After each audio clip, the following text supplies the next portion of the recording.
사무엘이 이스라엘 온 족속에게 말하여 이르되 만일 너희가 전심으로 여호와께 돌아오려거든 이방 신들과 아스다롯을 너희 중에서 제거하고 너희 마음을 여호와께 향하여 그만을 섬기라. 그리하면 너희를 블레셋 사람 손에서 건져내시리라.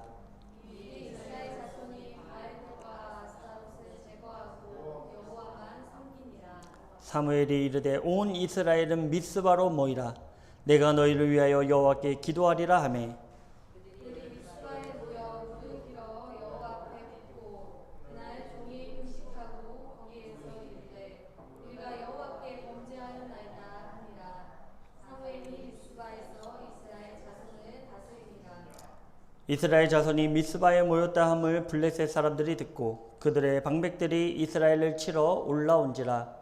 이스라엘 자손들이 듣고 블레셋 사람들을 두려워하여 이스라엘 자손이 사무엘에게 이르되 당신은 우리를 위하여 우리 하나님 여호와께 쉬지 말고 부르짖어 우리를 블레셋 사람들의 손에서 구원하시게 하소서 하니 사무엘이 젖 먹는 어린 양 하나를 가져다가 온전한 번제를 여호와께 드리고 이스라엘을 위하여 여호와께 부르짖음에 여호와께서 응답하셨더라.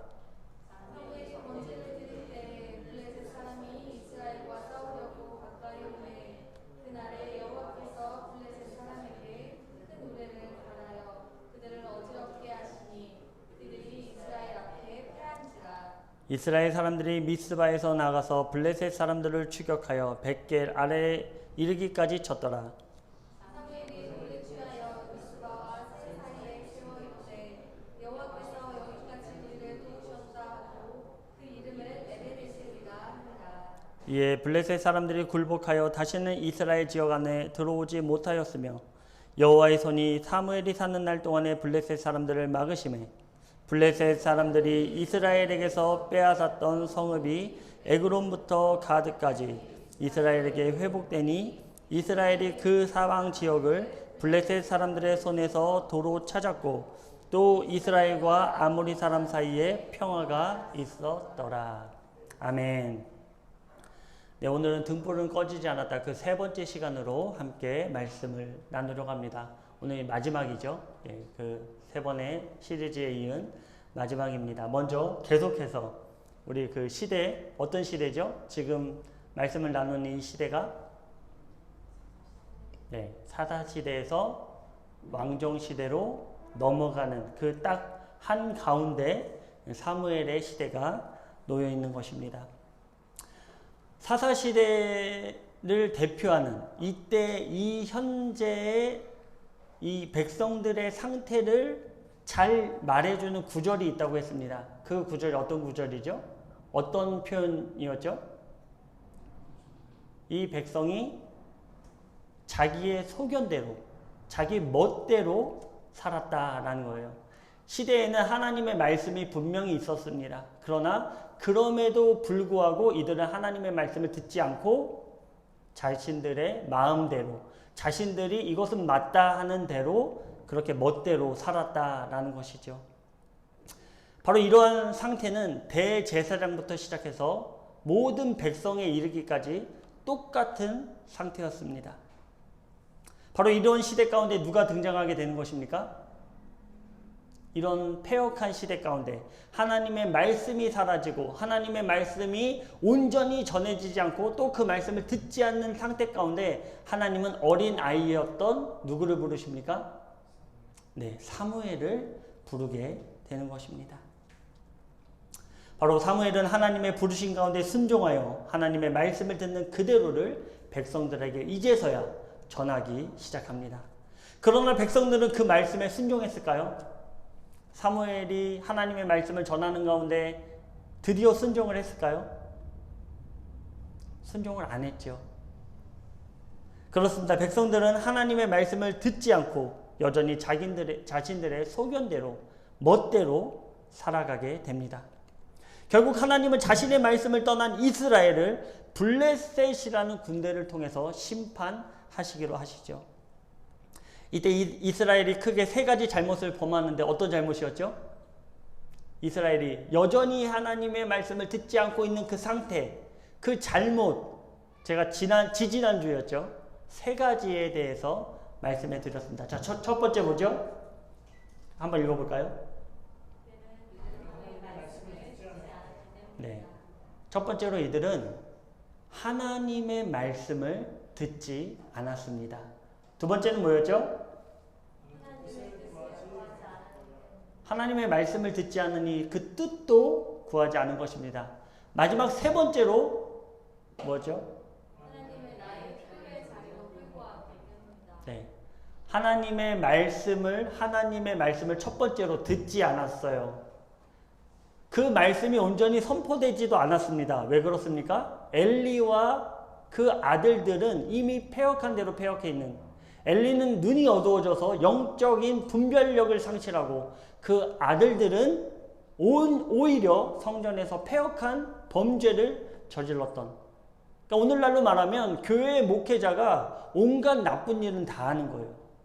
그러면서 하나님의 말씀이라고 주일날 말씀 선포한 것입니다. 그것이 얼마나 공신력이 있겠습니까? 아들들은 이미 소문이 나서 그 상태를 너무나 잘 알고, 엘리는 영적 분별력을 상실한 그 상태에서 백성들은 온전한 하나님의 말씀을 들을 수 없었고, 그 들을 수 없음으로 말미암아 더욱더 자기들의 멋대로 살게 된 것이죠. 그래서 하나님의 말씀을 듣지 않았습니다. 들을 수도 없었겠죠. 그리고 하나님께 자신의 뜻이 맞는지, 이 길이 맞는지를 하나님께 묻지 않았습니다. 결국에는 어디까지 가게 됩니까? 자신들이 합당하다, 합리화를 시키기 위해서 하나님의 이름을 자신들의 멋대로 사용하게 됩니다. 그 결과가 하나님의 언약궤를 묻지도 또 하나님께 나아가지도 않고, 멋대로 그 이동하는 것도 멋대로 그 에베네셀로 가져왔던 그 범죄함으로 당일에 몇 명이 죽었죠? 언약궤가 없을 때 3,000명이 죽었는데 그 10배인 3만 명, 한 지파가 거의 전멸할 정도의 숫자가 당일날 죽고 만 것입니다. 그렇습니다. 하나님의 말씀을 듣지 않았고요, 그 뜻을 구하지 않았고요, 하나님을 나의 필요의 자리로 끌고 왔다라는 것입니다. 먼저는 누구의 잘못이라고요? 이러한 영적 상태를 만들었던 누구의 잘못입니까? 대제사장 엘리의 잘못이에요. 그리고 그의 아들들의 잘못이죠. 누구보다도 하나님의 말씀을 알고 하며 그 중심을 잡아야 함에도 불구하고 이들은 오히려 백성이 걱정할 정도로 타락했다는 거예요. 목회자를 백성들이 걱정합니다. 야, 저 아들들 저거 어떡할까? 마치 오늘날 세상의 교회를 걱정하는 것과 같습니다. 그러니 이스라엘 백성들이 어떠했겠습니까? 홈리와 비느하스의 죄를 무기 삼아 더욱더 자신들의 면죄부를 가지고 멋대로 죄를 범하고 말았습니다. 이런 거죠. 아니, 홈리와 비느하스도 저러는데 왜 우리라고 못해?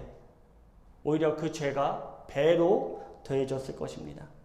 이 결과가 바로 그 전쟁을 통해 33,000명이 죽고 대제사장 엘리와 그의 아들들 홈리와 비느하스가 한날에 죽고, 또 심지어 언약궤는 블레셋에게 빼앗기고 말았습니다.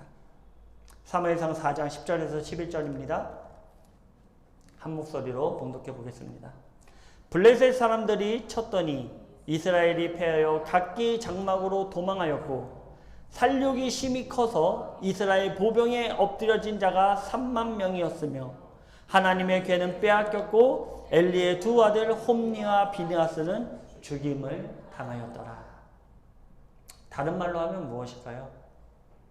이 이야기인 즉슨 조금 더 깊이 묵상을 하면요, 백성들이 하나님을 원치 않으니 그 만남의 기회조차 하나님은 박탈해 버렸다라는 거예요.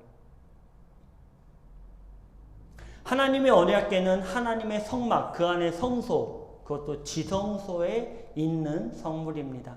하나님의 임재의 상징이지요. 그 언약궤가 있는 지성소로 들어가기 위해서는 1년에 한 번 대속제일에 바로 대제사장이 향로를 들고 그것을 연기로 가득 채운 후에 어린 양의 피를 시온자의, 언약궤 위에 있는 시온자의 부음으로 1년에 한 번 들어가서 하나님의 임재와 하나님의 함께 하심을 느끼고 그때 하나님이 우리를 여전히 동행하고 계시고 여전히 우리를 보호하신다라는 그 증명을 해가지고 오는 날이었습니다. 그런데 지금 전쟁 후 이스라엘 상태는 어떻습니까? 언약궤는요 빼앗겼습니다. 하나님의 임재를 빼앗기고 말았다라는 거예요. 그리고 대제사장과 그 자손들은 모두 죽고 말았습니다. 다른 말로 하면 이스라엘 백성들은 그 어떤 방법으로도 하나님을 만날 수가 없는 상태가 되고 말았다라는 거예요. 일단 언약궤 자체가 없고요. 그 언약궤가 있다고 한들 그들에게는 그 죄의식을 행할 대제사장이 없다라는 것입니다. 이제는 하나님께 나아가고 싶어도 나아갈 수 없는 상태가 이제 되어버리고 만 거예요. 하나님께서 말씀하시고 또 말씀하시고 또 말씀하셨지만 그 말씀을 백성들은 귓등으로도 듣지 않았습니다. 결국에는 하나님이 극단적인 선택을 하고 마는 것이죠. 그 극단적인 선택이 무엇이라고요? 하나님을 만날 수 있는 기회조차 박탈시켜버렸다는 거예요. 민수기 3장 9절에서 10절입니다. 다 같이 읽어볼까요? 너는 레위인을 아론과 그의 아들들에게 맡기라. 그들은 이스라엘 자손 중에서 아론에게 온전히 맡겨진 자들이니라. 너는 아론과 그의 아들들을 세워 제사장 직무를 행하게 하라. 외인이 가까이 하면 죽임을 당할 것이니라. 아멘. 지금 대제사장들이 다 죽고 말았습니다. 하나님께서 민수기를 통해 말씀하신 것이 무엇입니까? 외인들은 가까이 하지 못한다는 거예요. 오직 누구만 하나님의 언약궤로 갈 수 있다? 지성소로 들어갈 수 있다? 대제사장만. 그런데 하나님은요, 언약궤를 탈취시킨 것뿐만 아니라 대제사장조차도 다 진멸해 버리셨습니다. 왜? 하나님의 말씀을 온전히 전하지 않았기 때문에. 대제사장이 없으면 그 누구도 하나님께 나아갈 수 없는 것입니다. 여기에 중요한 의미가 있죠. 하나님은 우리에게 말씀하시고 또 말씀하시고 또 말씀하시되 결국 듣지 않으면 하나님께서 어떻게 하신다는 것입니까? 그 만남의 기회조차 박탈시킨다는 거예요. 우리 멋대로 살아가면, 하나님의 음성을 듣지 않고 나의 결단, 나의 생각으로 살아가면 결국에는 하나님은 하나님을 만날 수 있는 기회조차도 빼앗아 간다라는 것이죠. 그러나 그 사랑과 은혜는 어떤 등불을 남겨두신 것입니까? 바로 사무엘이라는 등불을 남겨놓으십니다. 사무엘은 하나님의 말씀에 순종하였습니다. 우리도 어떤 길로 들어서더라도 다시 돌이켜 하나님의 말씀 안으로 들어오면 하나님은 그 등불을 다시 한번 불타오르게 하시는 것입니다. 우리가 이것을 잊지 마시길 바랍니다. 아멘. 자, 이제 전쟁에서 패하고 대제사장과 그 아들들은 죽었으며 언약궤는 블레셋에게 빼앗기고 말았습니다. 블레셋 진영은 크게 요동쳤을 것입니다. 왜냐하면 광야를 이끌고 요단강을 건너 그 언약궤들 자신들이 탈취했기 때문이죠. 고대 근동에는 모든 전쟁이 신들의 전쟁이었습니다. 사람의 전쟁이 아니었어요. 그래서 우리 족속, 우리 민족이 이기면 우리 민족의 신이 뛰어나고, 우리 신이 지면 상대방의 신이 뛰어나고, 그런 신들의 전쟁이었습니다. 그런데 블레셋이 지금 하나님의 임재의 상징인 언약궤를 탈취하고 말았어요. 그랬으니 블레셋은 뭐라고 생각했을까요? 우리의 신이 하나님의 신보다 위대하다. 광야를 지키고 애굽에서 인도했으며 가나안을 정복한 신보다 우리의 신이 월등히 뛰어나다라고 생각한 것입니다. 바로 자신들의 섬기는 다곤 신이 여호와 하나님보다 뛰어나다라고 생각한 것이죠. 그래서 그들은 언약궤를 아스돗에 있는 다곤 신전에 드립니다. 그리고 그 다곤 옆에 다곤 신상 앞에 두지요. 그러나 그 이튿날 무슨 일이 있었습니까? 사무엘상 5장 2절에서 4절입니다. 다 같이 봉독해 볼까요? 시작. 블레셋 사람들이 하나님의 궤를 가지고 다곤의 신전에 들어가서 다곤 곁에 두었더니 아스돗 사람들이 이튿날 일찍이 일어나 본즉 다곤이 여호와의 궤 앞에서 엎드려져 그 얼굴이 땅에 닿았는지라. 그들이 다곤을 일으켜 다시 그 자리에 세웠더니 그 이튿날 아침에 그들이 일찍이 일어나 본즉 다곤이 여호와의 궤 앞에서 또다시 엎드려져 얼굴이 땅에 닿았고 그 머리와 두 손목은 끊어져 문지방에 있고 다곤의 몸뚱이만 남았더라. 아멘. 그 옆에 언약궤를 뒀더니요, 그 이튿날 가봤더니 다곤의 머리가 떨어져 있는 거예요. 그래서 이게 무슨 일이지? 다시 세워놨습니다. 또 하루가 지났어요. 그 이튿날엔 무슨 일이 일어났죠? 머리뿐만 아니라 손도 다 떨어졌어요. 몸뚱만 남았습니다. 하나님은 분명히 보여주신 거예요.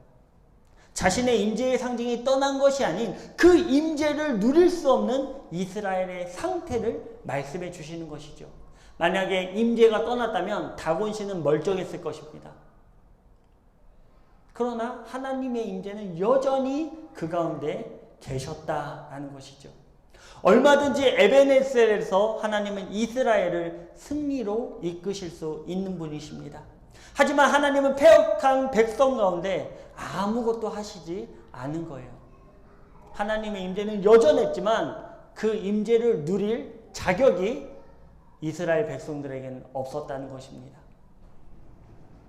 다곤의 머리와 두 손목을 끊으신 하나님은 언약궤가 있는 아스돗에 독한 종기의 재앙으로 치십니다. 이를 기이히 여긴 아스돗 사람들은 속히 그 언약궤를 옮길 것을 요청하죠. 그리고 그 언약궤는 다시 가드로 옮겨갑니다. 사무엘상 5장 9절입니다.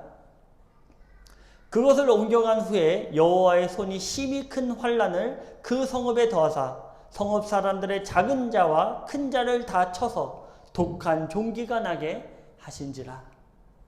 하나님은 더욱 심한 환난으로 가드 백성들을 치셨고 백성들은 속히 이 궤를 에그론으로 보내게 되죠. 그러나 그 에그론 백성들은 이미 이 소식을 들은 직후였습니다. 그래서 그 언약궤를 다시 이스라엘로 돌려보낼 것을 요청하게 되죠. 이때 많은 블레셋 사람들이 죽었고 또 죽지 아니한 사람들은 독한 종기로 인해 성읍의 부르짖음이 하늘에 사무칠 정도였습니다. 사무엘상 5장 12절입니다. 죽지 아니한 사람들은 독한 종기로 치심을 당해 성읍의 부르짖음이 하늘에 사무쳤더라. 아멘. 이렇게 몇 달을 지낼까요? 언약궤가 이스라엘을 떠나고 그 언약궤가 몇 달 동안 블레셋 땅에 있게 될까요? 몇 달 있을 것 같습니까? 네, 7달을 그 블레셋 땅에 있게 됩니다. 블레셋 사람들은 이 언약궤를 어떻게 이스라엘로 돌려보낼 것인가? 그것을 복술자에게 묻고 복술자들은 속건제와 함께 돌려보낼 방법을 제시하죠. 사무엘상 6장 7절에서 9절입니다. 도저히 이제는 블레셋에 그 언약궤를 둘 수가 없는 거예요. 그래서 돌려보냅니다. 사무엘상 6장 7절에서 9절 한 목소리로 봉독하겠습니다. 시작.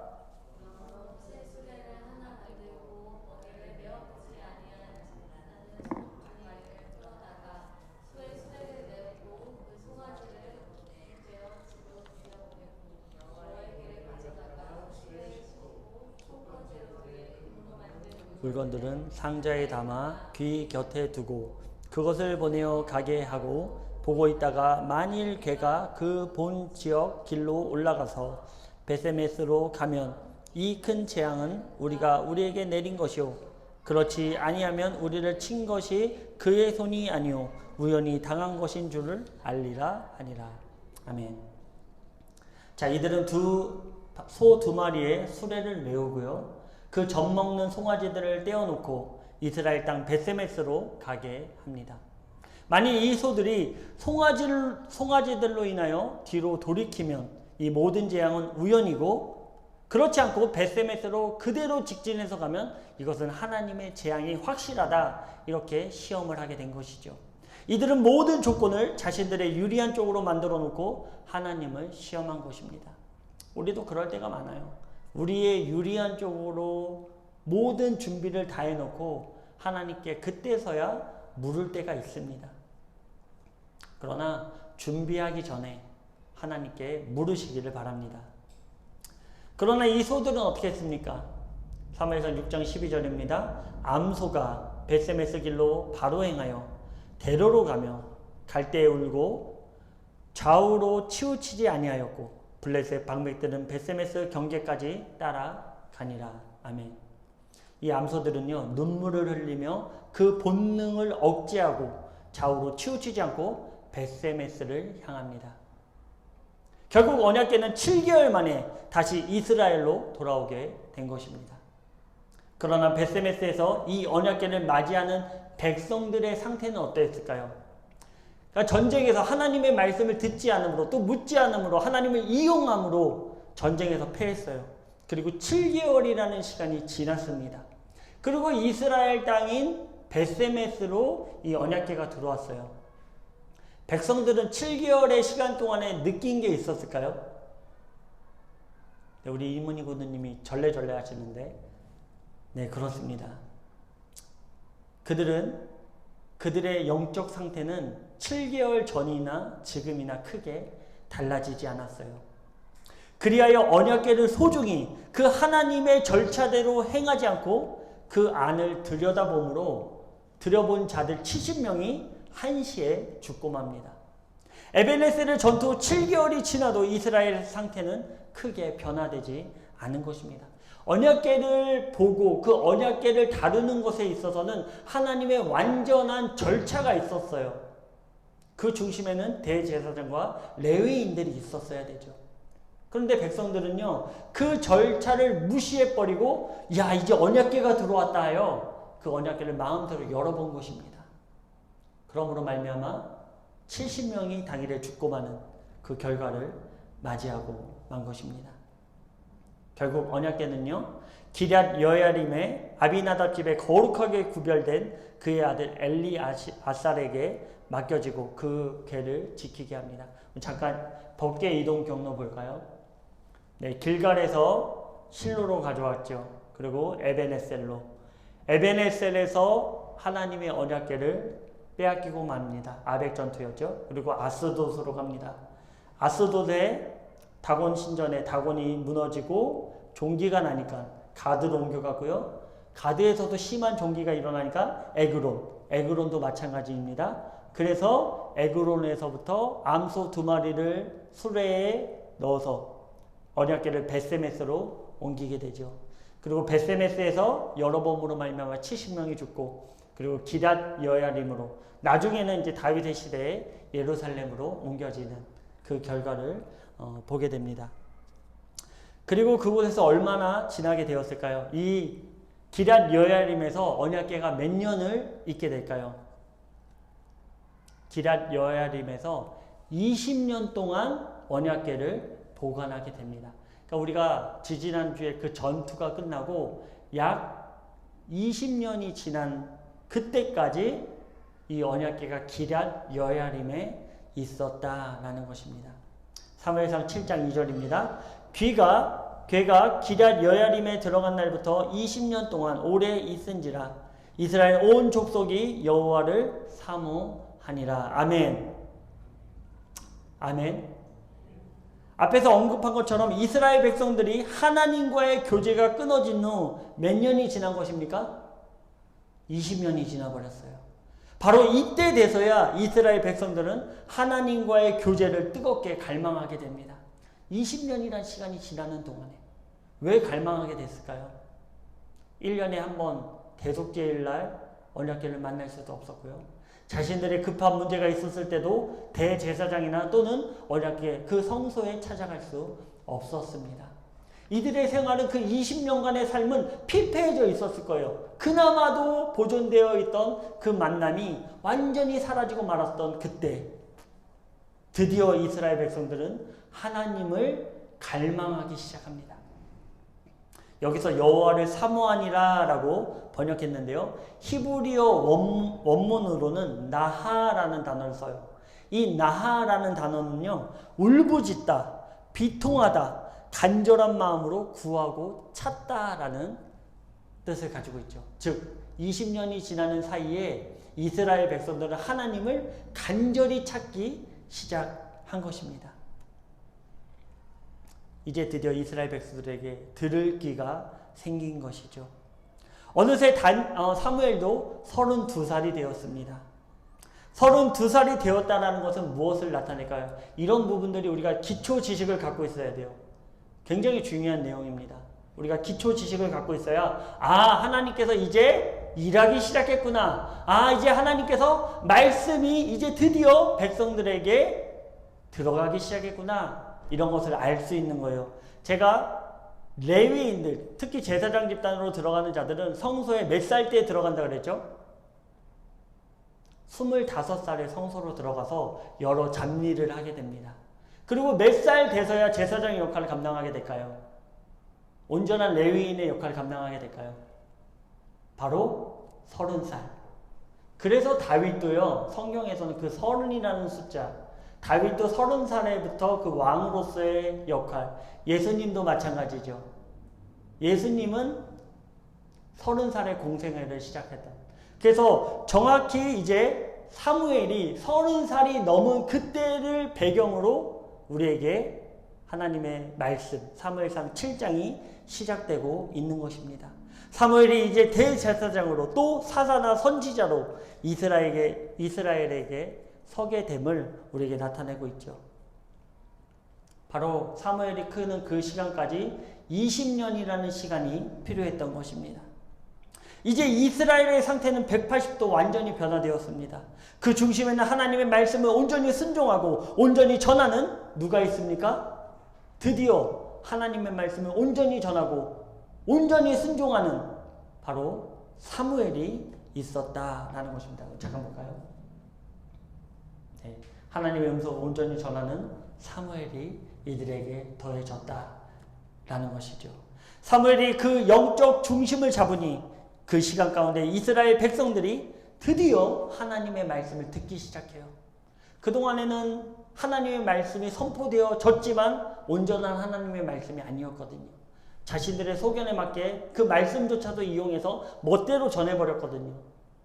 그런데 드디어 하나님의 말씀을 들은 대로 그대로 거르지 않고 전하는 사무엘이 이스라엘 가운데 섰다라는 것입니다. 이제 하나님은 무너진 에벤에셀의 영광을 다시 세우기 위해 드디어 일을 행하십니다. 그 영광은 왜 떠나갔습니까? 그렇습니다. 하나님의 말씀을 귓등으로도 듣지 않고 또 묻지 않으며 자신들의 필요를 위해 하나님을 이용했기 때문에 하나님은 떠나가 버렸습니다. 그래서 사무엘을 통해 이 모든 것을 바로 잡으신 것입니다. 7장 3절에서 4절 우리 한 목소리로 봉독해 보도록 하겠습니다. 시작. 사무엘이 이스라엘 온 족속에게 말하여 이르되 만일 너희가 전심으로 여호와께 돌아오려거든 이방 신들과 아스다롯을 너희 중에서 제하고 너희 마음을 여호와께로 향하여 그만을 섬기라. 그리하면 너희를 블레셋 사람의 손에서 건져내시리라. 이에 이스라엘 자손이 바알들과 아스다롯을 제거하고 여호와만 섬기니라. 아멘. 사무엘은요, 하나님께 돌아올 수 있는 방법을 제시합니다. 그것은 너희 안에 이방 신들과 아스다롯, 바알을 제거하고 전심으로 오직 하나님께로만 돌아오라라는 것입니다. 바알과 아스다롯은 무엇을 상징합니까? 세상의 물질과 관계, 음란을 상징합니다. 그러니까 그동안에 하나님의 성소에서 어떤 말씀이 선포되어졌다고요? 물질의 신. 여러분, 하나님 믿으면 잘 됩니다. 네, 물론 잘 되죠. 우리 영혼이 잘 됩니다. 우리 영혼이 먼저 바로 서야 되죠. 하나님 앞에. 제가 제일 저주로 생각하는 게 있어요. 하나님을 대충 섬기면서 잘 되는 거. 그건 저주예요. 그건 저주입니다. 하나님을 온전히 섬기면서 잘 되는 거는 복 중에 복이에요. 근데 하나님을 어설프게 섬기면서 잘 되는 것은 제가 봤을 때 저주 중에 저주라고 생각합니다. 그렇습니다. 이들에게 너희들이 섬기는 물질, 너희들이 섬기는 음란을 내려놔라. 그리고 오직 하나님만을, 오늘날 강대상에서 선포되어져야 할 하나님의 말씀이 바로 이거죠. 오직 너희 하나님만을 바라봐라. 무엇 때문이 아닌, 어떤 이유가 있어서가 아닌, 오직 하나님 한 분만으로 너희들이 기뻐하며 그분을 전심으로 섬겨라. 이것이 바로 오늘날 하나님이 우리에게 들려주시는 음성이 아닌가 생각됩니다. 이스라엘 백성들은 이 하나님의 음성을 들었을까요? 20년이 지났습니다. 들었을까요? 네, 보겠습니다. 사무엘상 7장 5절에서 6절 함께 봉독해 보겠습니다. 사무엘이 이르되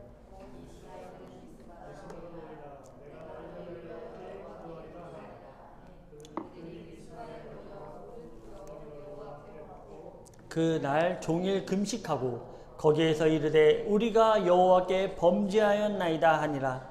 사무엘이 미스바에서 이스라엘 자손을 다스리니라. 아멘. 이들은 이 음성을 듣고 미스바로 모여 금식하며 철저히 하나님 앞에 회개합니다. 이게 먼저예요. 첫 번째는 그들은 우리 돌이키는 거죠. 왜 하나님의 심판을 받았다고요? 하나님의 말씀 듣지 않았고 묻지 않았고 하나님을 이용했고, 근데 그것을 철저하게 되돌립니다. 첫 번째는요, 미스바로 모여서 회개하라는 하나님의 음성을 이들은 반응해요. 첫 번째로 그 음성을 들은 것입니다. 이때 블레셋이 미스바에 모였다는 것을 듣고 쳐들어옵니다. 이스라엘 백성들은 그 소식을 듣고 두려워하죠. 그런데요, 재미난 것이 있습니다. 재미난 것이 사무엘상 4장에서는 언약궤가 이스라엘 진영에 들어왔다는 소식을 듣고 누가 두려워합니까? 언약궤가 이스라엘 진영으로 들어왔다는 소식을 듣고 상대편인 블레셋이 두려워해요. 이들이 두려워한 것은 오직 하나님 한 분의 그 임재였습니다. 당시 이스라엘 백성들은 하나님에 대한 두려움이 없었어요. 언약궤를 옮기면서도 아무런 두려움이 없었습니다. 그러나 반대로 블레셋은 그 두려움이 있었죠. 왜 두려웠습니까? 언약궤를 바라본 게 아니고 하나님의 임재의 상징이 두려웠다라는 거예요. 그러니까 아이러니하게도 하나님을 두려워하는 자들의 손을 들어줬던, 이스라엘 백성들은 반대로 두려워하지 않았어요. 하나님을 두려워하지 않았어요. 근데 블레셋은 두려워했다라는 것이죠. 그래서 그날의 승리는 블레셋에게 있었습니다. 그러나 오늘 이 7장은 하나님께서 정확히 돌리십니다. 블레셋이 쳐들어왔습니다. 이때 블레셋 군대들은 두려워하지 않아요. 근데 누가 두려워합니까? 백성들이 두려워해요. 여기서 이 성경의 말씀으로 보면은 그 블레셋을 두려워하는 것처럼 느낄 수 있는데요. 이것은 언어적 유의죠. 바로 하나님을 두려워한 거예요.